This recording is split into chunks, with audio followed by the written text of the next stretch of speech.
Una,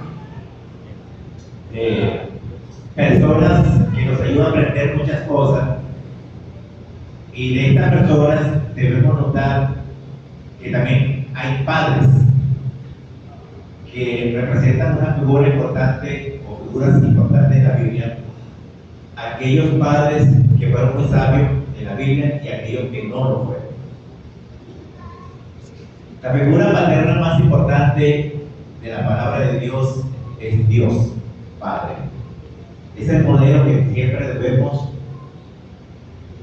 imitar como padre. Su amor, su bondad, su paciencia, su sabiduría y su protección son estándares que Dios dispone para cada uno de nosotros.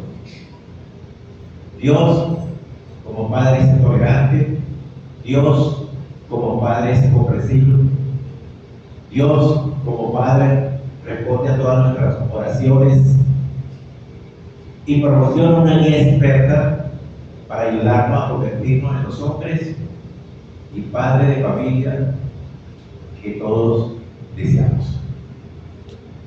Entonces vamos a estudiar algunos ejemplos de padres en la Escritura. Presten mucha atención porque voy a hacer una pregunta al final, ¿ok? Premio. Voy a hacer una pregunta al final del sermón. Así que vamos a ver quién la va a contestar. La asignación de padre en la Biblia siempre fue darle la mejor a sus hijos para que fuesen seres humanos de bien. Esa es la asignación de padre. Padre es dar un buen ejemplo a sus hijos. El 90% de los padres enseñan a sus hijos el buen camino para que los hijos tengan un buen futuro, un mejor futuro, sean ejemplo de la sociedad y puedan disponer de las herramientas para poder vivir cuando ya sean igualmente hombres y mujeres. Entonces, todo comienza en el hogar. Todo comienza en el hogar. La palabra de Dios utiliza el Señor esta expresión: escucha, hijo mío. Esto fue una palabra dada por un padre a otros padres. Escucha, hijo mío. Esta intención era la de un padre deseando encaminar a su hijo por el buen camino.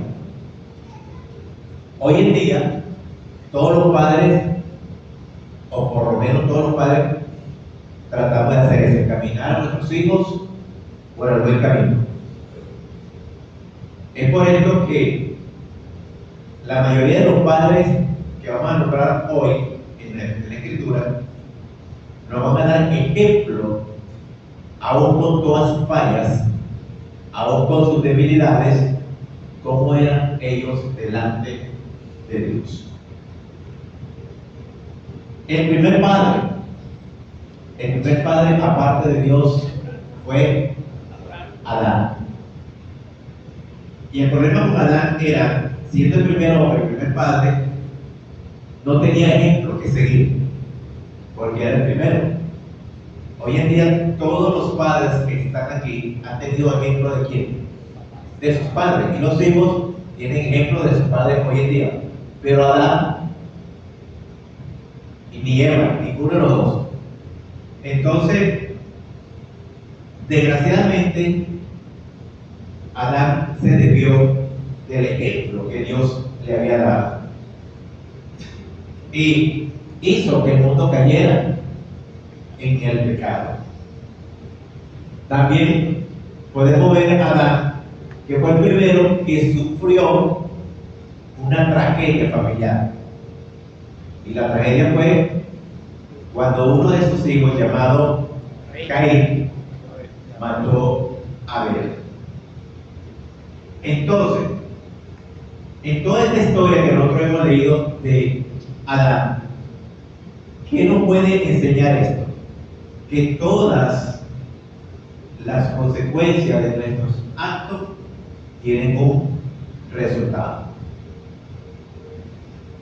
Adán, después que se le dio el mandamiento de obedecer, simplemente ignoró la palabra de Dios y por causa de él la tierra fue maldita por causa de una desobediencia. ¿Qué podemos aprender de este personaje, de Adán? Que Dios busca padres que decidan voluntariamente obedecer y someterse a su amor. Que los padres honestos viven su vida pensando que no tienen nada que ocultar de Dios. ¿Qué hizo Adán? Trató de ocultarse delante de Dios. Los padres piadosos no culpan a los demás y asumen las responsabilidades de sus propios defectos. ¿Qué hizo Adán? No asumió su responsabilidad, sino que se la puso a la mujer, a Eva. Entonces, ¿qué aprendemos? Padres, ¿podemos cometer errores? Sí. ¿Pero qué aprendemos de Adán? Que debemos asumir, como dicen ahí, como dicen el abismo, ¿no? El barranco. Luego se nos presenta otro padre más, Noé. No fue un padre, un hombre, dice la palabra, un hombre, un ejemplo de un hombre íntegro. Noé vivió un tiempo donde el amor hacia el prójimo estaba ausente. Vivió un tiempo donde no había lealtad para Dios, donde todos los designios de los pensamientos de los hombres eran maldad. Este fue el tiempo de Noé. Pero Noé tenía algo. Cuando Dios decidió destruir la tierra y que Dios dice que estaba enojado, ¿estaba Dios enojado en ese momento? ¿Qué creen ustedes? Sí, estaba enojado Dios. Porque es la única parte que usted va a conseguir donde dice y se arrepintió Dios. La única parte. Y se arrepintió Dios de haber creado al hombre. ¿Y por qué se arrepintió Dios de haber creado al hombre? Porque todo designio de pensamiento del hombre era maldad, dice la Escritura. Y Dios venía, y Dios dijo, voy a cortar, voy a traer al hombre sobre la faz de la tierra, lo voy a desaparecer, lo voy a extinguir. Se puede decir, ¿verdad? A desaparecer. Y dice que vio la lealtad de un hombre. Y esa lealtad estaba puesta en un hombre llamado Noé, que a pesar del mal que le rodeaba, él siguió siendo una persona íntegro delante de Dios. Noé no era perfecto, pero tenía algo. Noé obedecía a Dios y era un hombre dedicado a su familia. Llevó a cabo la tarea de Dios que Dios le había encomendado con mucha valentía, porque donde construyó el arca no había mal, no había nada de eso. Eso es como construir un arca allá en San Cristóbal. Construir un arca en media, un gran barco. ¿Dónde están los astilleros? Están siempre a la orilla del mar. Y se puso a la burla de todos los que estaban allí. Y lo llamaron un viejo loco.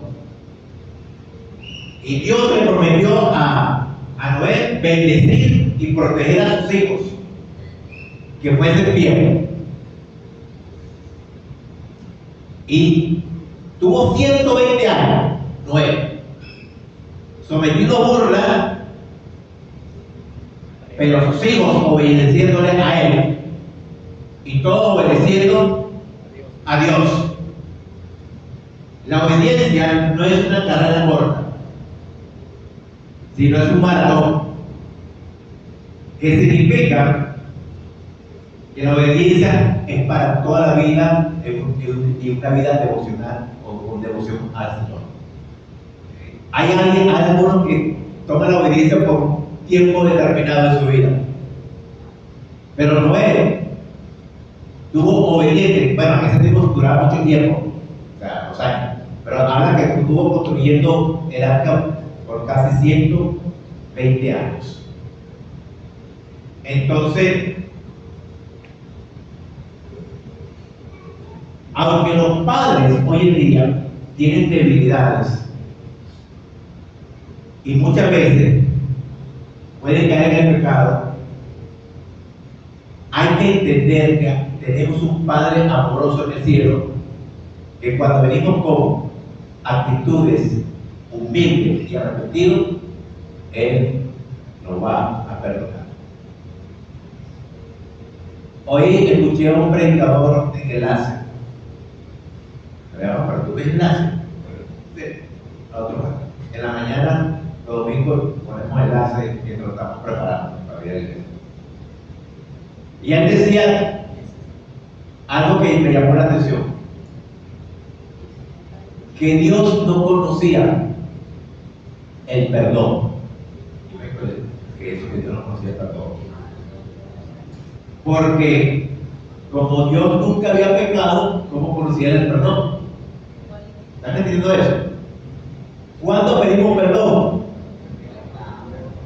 Cuando cometimos un pecado, cuando cometimos una falta. Y él decía, Dios no puede pedir perdón porque Él no conoce el perdón, porque Él nunca ha cometido una falta o una ofensa o un pecado. Yo le digo eso para que ustedes mediten después.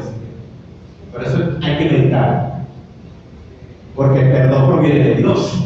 Entonces hay que meditar en esa parte que quiso decir. Luego tenemos otro padre, después de Noé. Vamos así por la historia.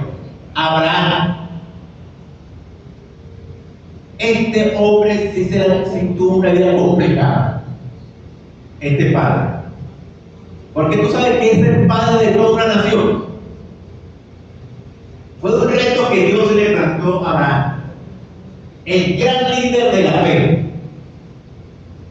que se enfrentó a muchas pruebas difíciles que Dios le había dado como hombre. ¿Quién no se acuerda de la prueba que enfrentó Abraham? La más que todo el mundo recuerda cuál es. Cuando Dios lo mandó a sacrificar a su hijo Isaac. Y tuvo que, y Abraham dijo, wow, tanto esperar por mi hijo y ahora quiere que lo sacrifique, que lo mate. Y Abraham tomó a su hijo y se lo llevó con la firme idea de sacrificarlo. ¿Qué otra cosa enfrentó Abraham?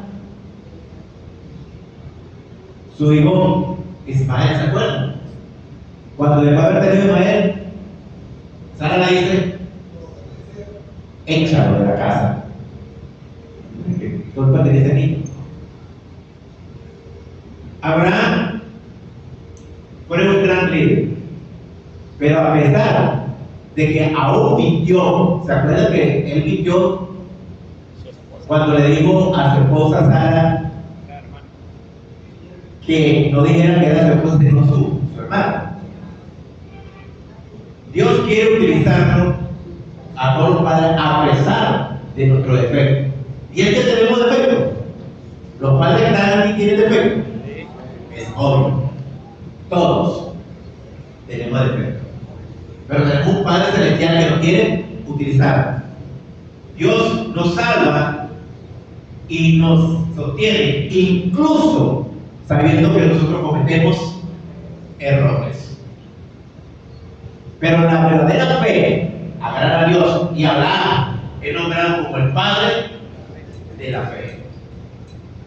Y el propósito y el plan de Dios se van a revelar progresivamente a través de una vida de obediencia de nosotros hacia Dios, así como Abraham pudo morir, pero murió obedeciendo a Dios.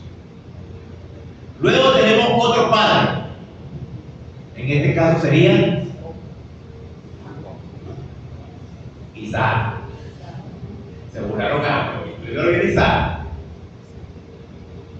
Isaac era el hijo de Abraham y tenía una gran responsabilidad en sus hombros: invitar a su padre, que había sido el padre de la fe en todo lo que había acontecido a Abraham.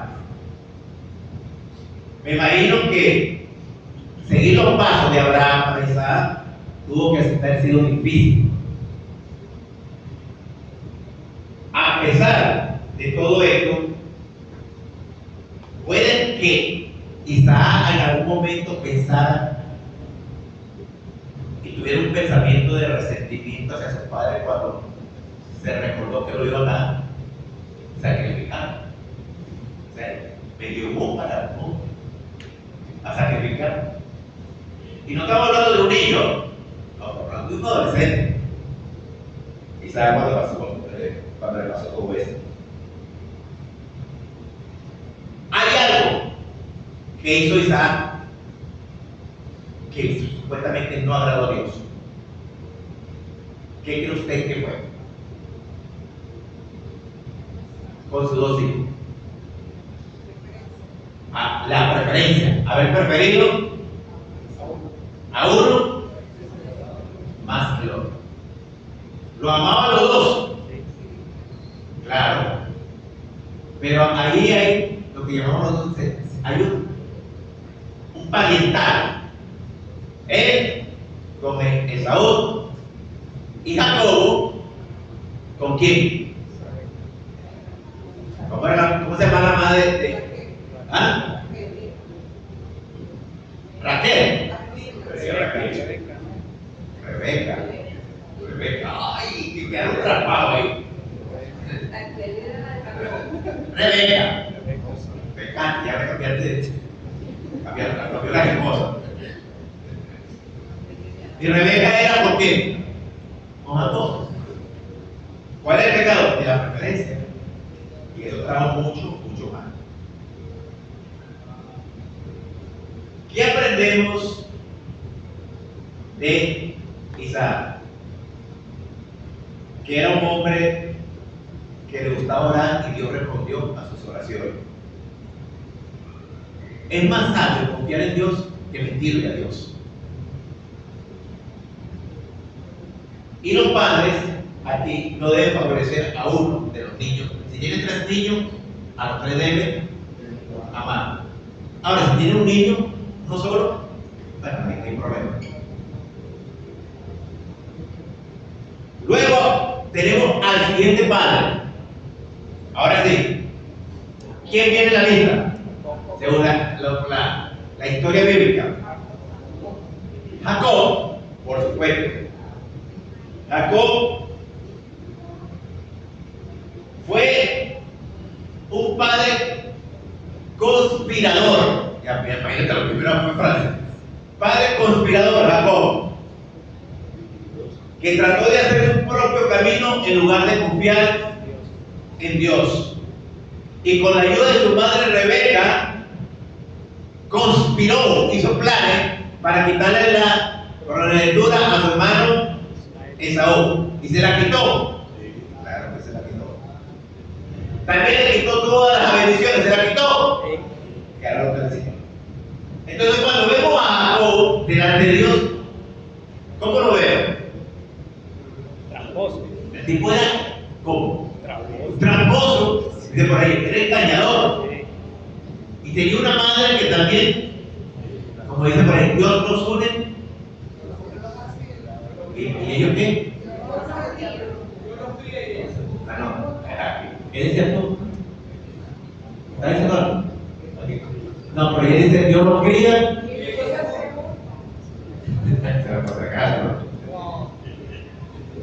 Jacob tuvo 12 hijos. Escúcheme bien. Que fundaron las 12 tribus de Israel. Pero también tuvo un error. Aparte de ser tramposo y de robar la progenitura de su hermano Saúl, no se quedó allí. ¿Tú sabes cuál fue el error de Jacob? También preferencia. Y prefirió a su hijo José, nacido de su amada esposa Rebeca, Raquel, entonces, estudia la Biblia. Por aquí tienes que tomar la Biblia. Está aquí perdido Raquel. Y esto produjo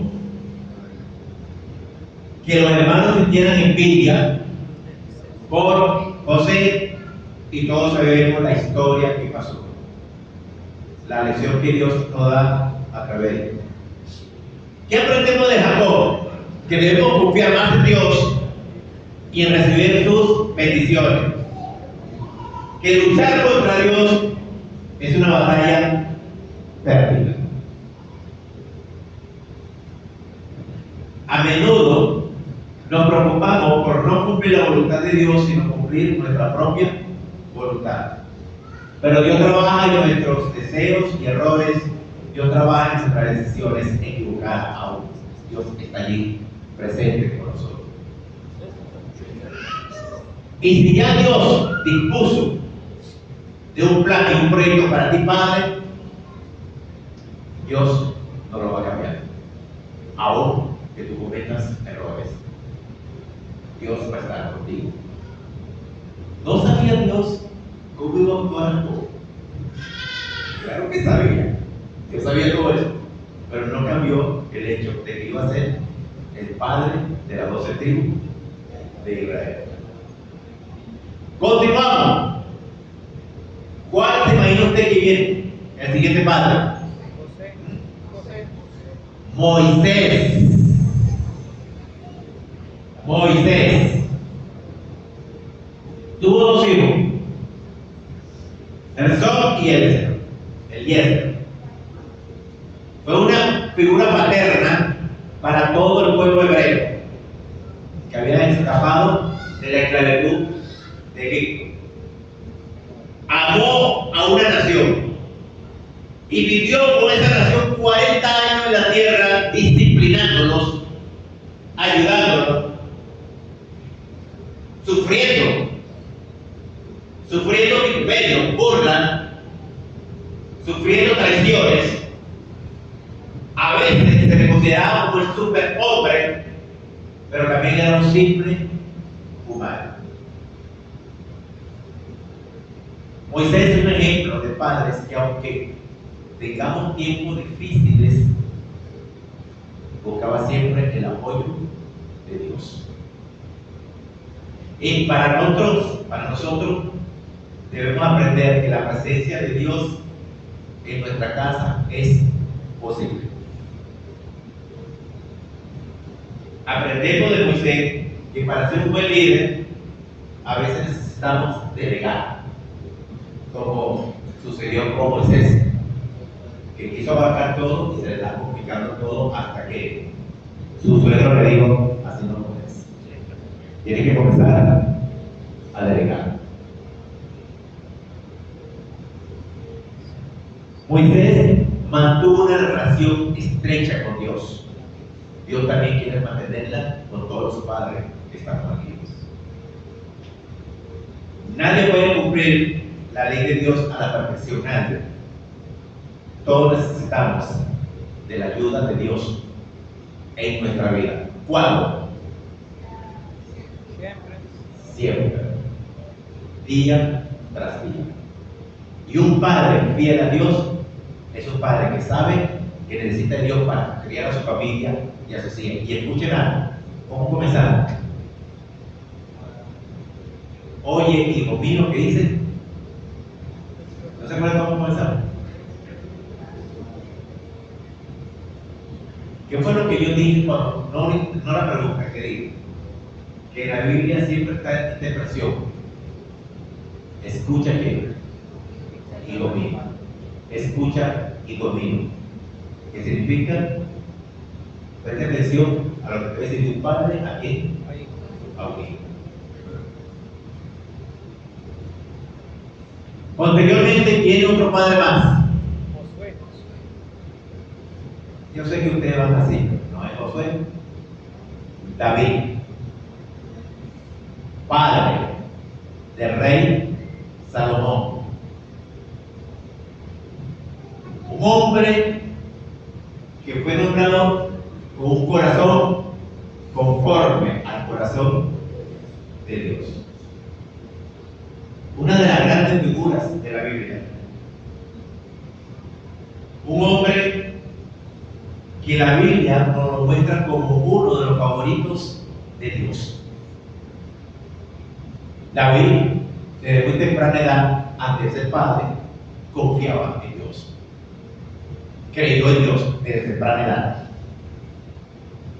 Esto se da cuando él mismo dice a Saúl: yo cuando un lobo, cuando un oso y un león vienen a arrebatar mis ovejas, yo agarro y lo confronto, y ¿qué más dice?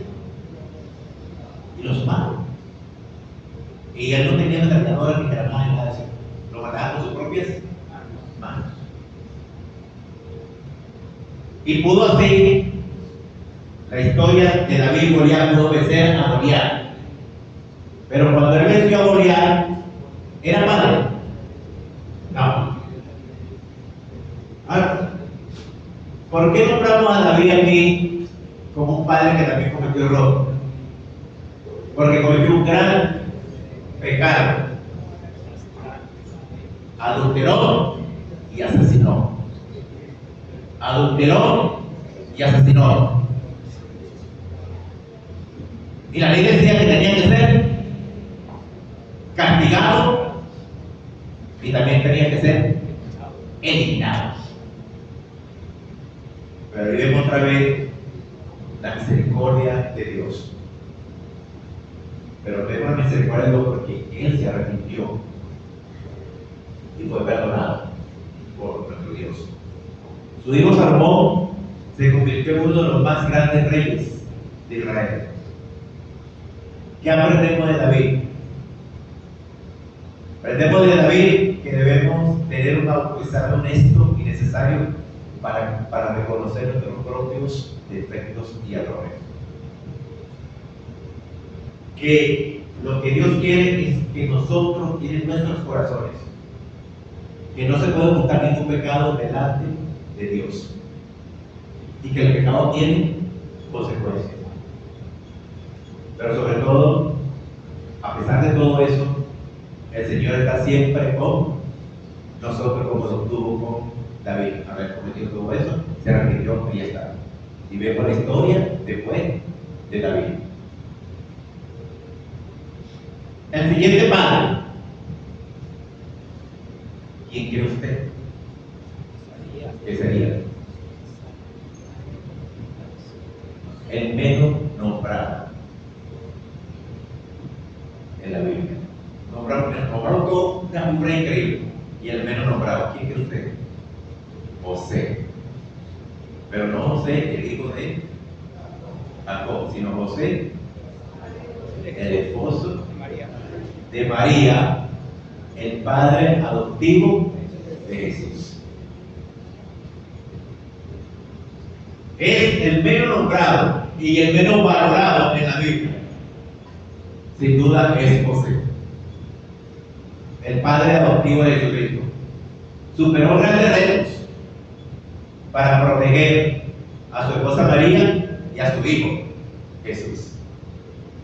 Y se ocupó de las necesidades de ellos, educativa, y también se ocupó del desarrollo de nuestro Señor.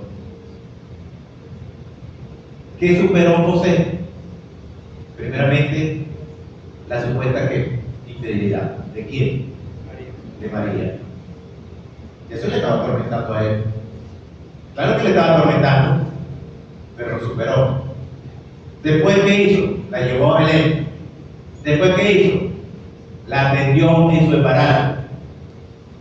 Porque ustedes creen que ya había clínica, maternidad, no esa cuestión. ¿Dónde nació Jesús? En un pesebre. ¿Cómo se llamaban las parteras de Jesús? ¿Cómo se llamaba? ¿Sabía usted cómo se llamaba la partera de Jesús?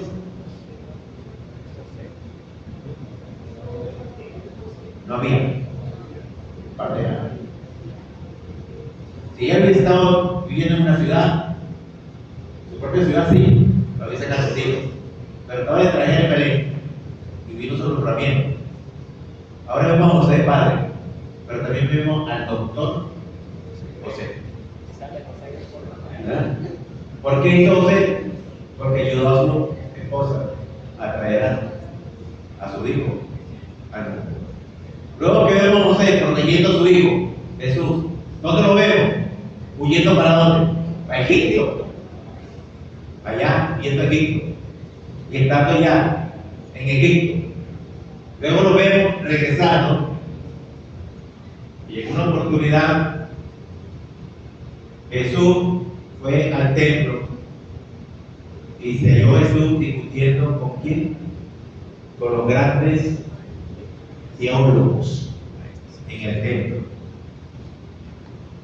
Y José y María lo buscaron por 3 días. Usted sabe, a usted se le pierde su hijo por horas, ¿y qué hace usted? Se desespera.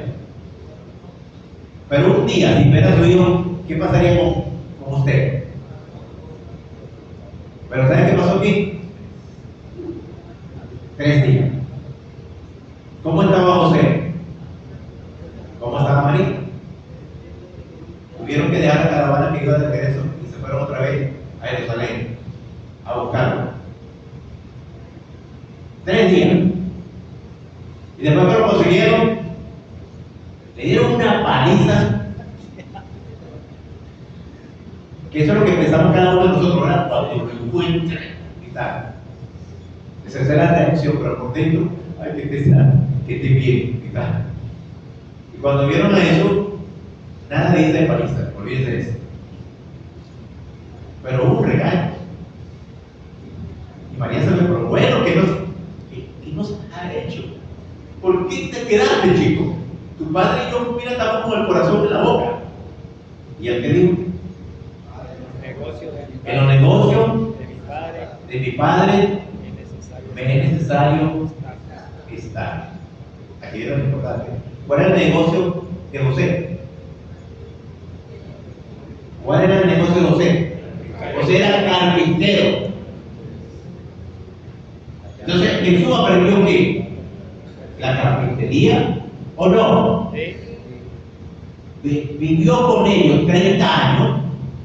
O sea, que Jesús tuvo también un taller con su papá haciendo ¿qué? Muebles. Claro que sí. Pero cuando la Biblia dice que él estaba en el templo haciendo un negocio de su padre, no eran los negocios de su casa.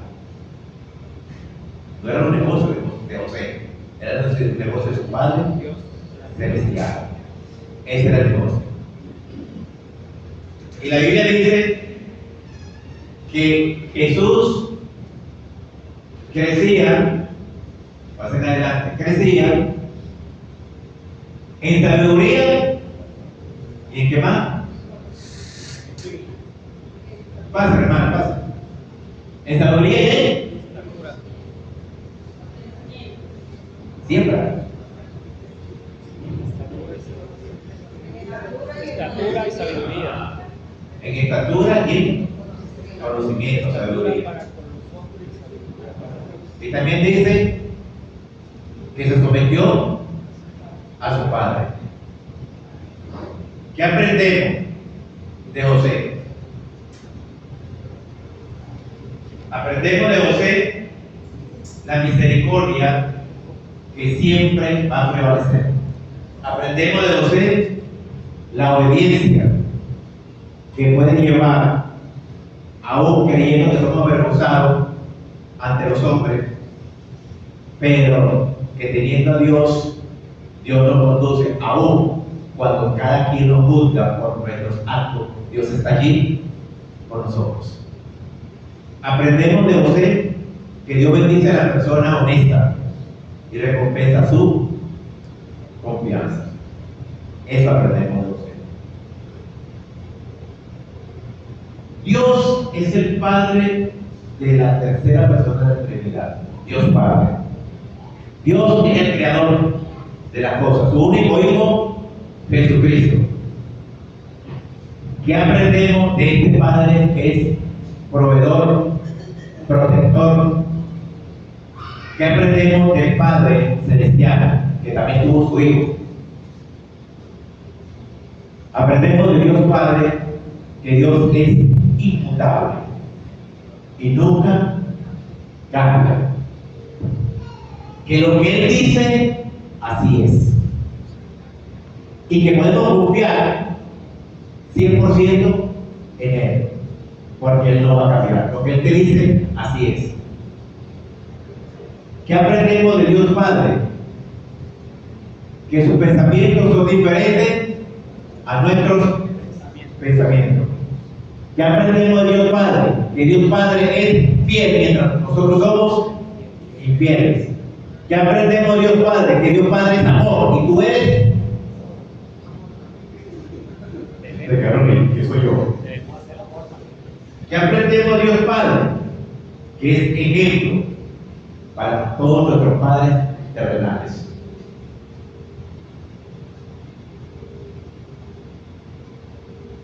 Algunos de ustedes han escuchado la palabra Shema. El Shema, hebreo. El Shema, mañana de Deuteronomio, capítulo 6, versículos 4 a 9, para explicar esto. El Shema. Deuteronomio, capítulo 6, versículos 4 a 9, dice así: escucha, oh Israel, el Señor es nuestro Dios, el Señor uno es. Amarás al Señor tu Dios con todo tu corazón, con toda tu alma y con toda tu fuerza. Estas palabras que yo te mando hoy estarán sobre tu corazón. Las enseñarás diligentemente a tus hijos. Hablarás de ellas cuando te sientes en tu casa y cuando andes por el camino, cuando te acuestes y cuando te levantes. Las atarás como una señal al mano y serán por insignias entre tus ojos. La escribirás en los postes de tu casa y en tus puertas. Este pasaje se conoce como el Shema. Es una de las oraciones más importantes de los judíos. ¿Por qué? Porque es la importancia de enseñar la palabra de Dios a nuestros hijos. Es un mandamiento para cada hombre y mujer del pueblo de Dios. Enfatiza en la primera responsabilidad que tienen los padres: educar a los hijos en la fe. El Shema lo vemos en todas las escrituras. Lo vemos cuando en Proverbios capítulo 22 versículo 6, Proverbios capítulo 22 versículo 6, cuando dice: instruye al niño en su camino y aun cuando fuera grande no se apartará de él. Un pasaje dado por Dios a todos los padres para enseñar a los niños el camino y hacerlo un buen ciudadano para enfrentar una sociedad que cada día trata de atrapar a nuestros hijos. Dios sabe que estamos luchando contra un monstruo, y ese monstruo se llama la sociedad, con todo lo que abarca ella.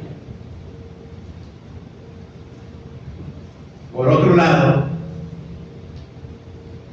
cuando Jesús comenzó su ministerio, debemos entender que ya Él tenía esa sabiduría y ese conocimiento. ¿Quién le dio esa sabiduría y ese conocimiento a Jesús? Padre. ¿Quién padre? Dios. Dios. Un niño, ¿cómo iba a tener conocimiento de Dios Padre?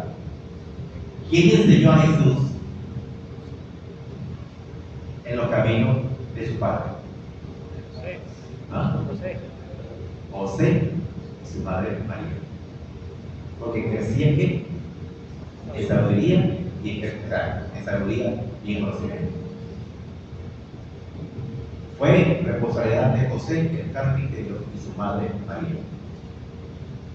Después que desarrolló esa sabiduría, vino la sabiduría De Dios. de Dios. Pero la principal fue la de su padre. Es decir, que José y María practicaron ¿qué? ¿Qué practicaron? El Shema.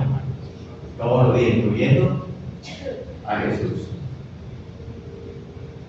Ellos practicaron lo que Dios decía: la enseñarás diligentemente a tus hijos y hablarás de ella cuando te sientas en tu casa y cuando andes por el camino, cuando te acuestes y cuando te levantes.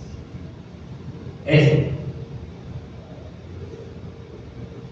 Muchos padres obligan a sus hijos a venir a la iglesia para que aprendan de la palabra de Dios. Ese es un gran error. No obligas a tus hijos a venir a la iglesia. ¿Por qué? Porque lo van a considerar como un castigo si vienen obligados. Un castigo que no se pueden liberar porque ¿qué pueden hacer? Tienen que venir. Lo primero que tienes que hacer tú como padre es educar a tus hijos en la fe en tu casa, no en la iglesia. Y eso es lo que hacía. Y eso fue lo que mandó Dios. En tu casa, cuando te acuestes, cuando te levantes, cuando te sientas. Pero estuve en un conversatorio y me llamó mucho la atención algo que voy a compartir contigo sobre el tema. Un conversatorio donde venían todos eran predicadores, ¿ok? Y hubo alguien que dijo lo siguiente, hablando de los hijos y de los padres. Y dijo que el gran monstruo no es nada nuevo para nosotros, el gran monstruo que enfrentamos nosotros es las redes de internet, ¿sí o no? Es el gran monstruo. Es el entretenimiento que Satanás ha hecho para distraer a quién? A los cristianos, a los hijos de Dios. Y en verdad eso es así. En el tiempo, cuando no existía el internet, ¿cómo nos distraíamos nosotros? Pregúntale a un niño de 10, 11, 12 años que es un papagayo, que es un meta, que es un tronco, que es un currufío. ¿Te acuerdas de eso? Que es una perinola. ¿Qué otra cosa? Yoyo. ¿Qué es un yoyo? ¿Qué es un tronco? Nada. Los niños no hacen eso hoy.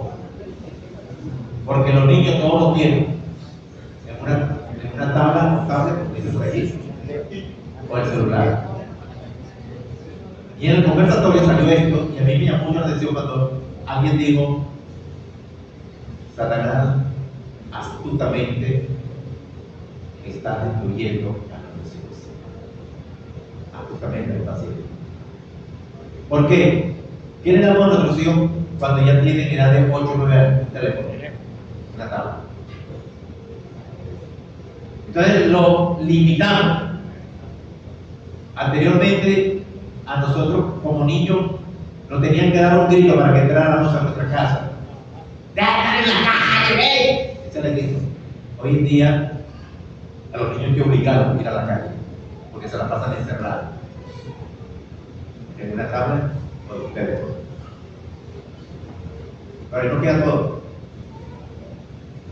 Dios sabe que la guerra es esta forma, la guerra. Y más quedé impresionado cuando este hombre, esta persona, me hizo reflexionar algo y yo dije: wow, de verdad yo no lo había visto de esta forma. Era que hoy nosotros tenemos la Biblia en el celular. Aunque yo no estoy en contra de que usted tenga la Biblia en el celular, no estoy en contra de eso, ¿ok? Pero sí me hizo reflexionar en algo. Satanás es tan astuto que te ha puesto la palabra en el teléfono. ¿Y sabes para qué? Para que forme parte de el aglomerado de distracción que tienes en el teléfono. Y cuando tú estás con tu Biblia en el teléfono, te entra mensaje, te entra todo. A lo mejor tú dices, a mí no me entra, pero estás allí. Entonces la Biblia ahora en el teléfono se puede quedar sin energía. Pero cuando tu teléfono se descarga, ¿qué pasa con la Biblia? Se descarga también, ya no hay. Y ahora, esto se está dejando parte. La Biblia, pero en Papel. físico. Y esta persona me hizo reflexionar algo también. Que la astucia de Satanás es que tú no la tengas esto. No la tengas. Porque cuando tú agarras la Biblia en físico, yo no sé, pero cuando yo agarro la Biblia en físico, es muy diferente a agarrarla en el teléfono. Muy diferente. Parece que en el teléfono como está, hay tantas cosas, pero la Biblia tú estás concentrado en ella, aquí. Pero fíjate, otro punto que se tocó en ese conversatorio era que las personas antes iban a la iglesia y salían todos su Biblia. Y la persona que veía a otra persona con Biblia, ¿cuál era el perfil que se hacía de esa persona? Era un creyente. Un cristiano, que ahora la Biblia. ¿Cómo vienen ahora la gran mayoría de las personas a la iglesia? Con la Biblia en el teléfono. No estoy diciendo que yo esté en contra de eso, simplemente que esto me hizo reflexionar, nada más, ¿ok? Me hizo reflexionar. Entonces, para mí es más significativo tener una Biblia en físico. Y yo pude comentar en ese conversatorio, bueno, si es más fácil para la persona que trabaja, que tenga su Biblia en el teléfono, porque si está en su trabajo, está en el autobús, pero por lo menos para venir de domingo, sí, deberían traer su Biblia en físico. ¿Ah? No. Mariela, no estoy hablando de eso, por favor. Entonces, el día domingo deberían traer su Biblia. Es mi consejo. No estoy ordenando. Según mi percepción, traten de tener una Biblia. Hay gente aquí que no tiene una Biblia porque se conforma con el teléfono. No tienen una Biblia física. Esto es lo primero que el cristiano debe tener. Este es el arma de Dios. Esta es la espada. Usted debería tener una Biblia física. Y los domingos, no la traigan ni lunes, ni martes, ni miércoles, ni a la charla. Pero el domingo, por lo menos, agárrala, tráigala aquí y camine con ella. Que la gente vea que el día domingo usted también es un creyente que va a adorar a Dios. ¿Qué le estás enseñando tú a tus hijos? Si tú no lo estás haciendo. ¿Qué van a aprender tus hijos sobre esto? Si tú no tienes siquiera una Biblia. Eso queda como reflexión, porque a mí me hizo reflexionar eso. Bueno, en el tiempo de mis hijos no había esto, el celular, lo que había era lo que alguien tenía Biblia. No se esperaba por comprarle la Biblia a sus hijos. Hoy en día los padres no se esperan por comprarle la Biblia a un hijo, porque les compran el celular y ahí tienen la Biblia. Esa es la gran diferencia. Y es allí donde debemos meditar y reflexionar como padres. Y es lo que me hizo reflexionar a mí en ese conversatorio. Igual, ninguno de los que estábamos conversando en esa reunión estamos en contra del celular con la Biblia, ninguno. Pero estábamos poniendo unos puntos de la astucia de Satanás con nuestros hijos y aún con nosotros mismos. Vamos a dejar a nuestro hermano Ovidio, que lo diría en francés.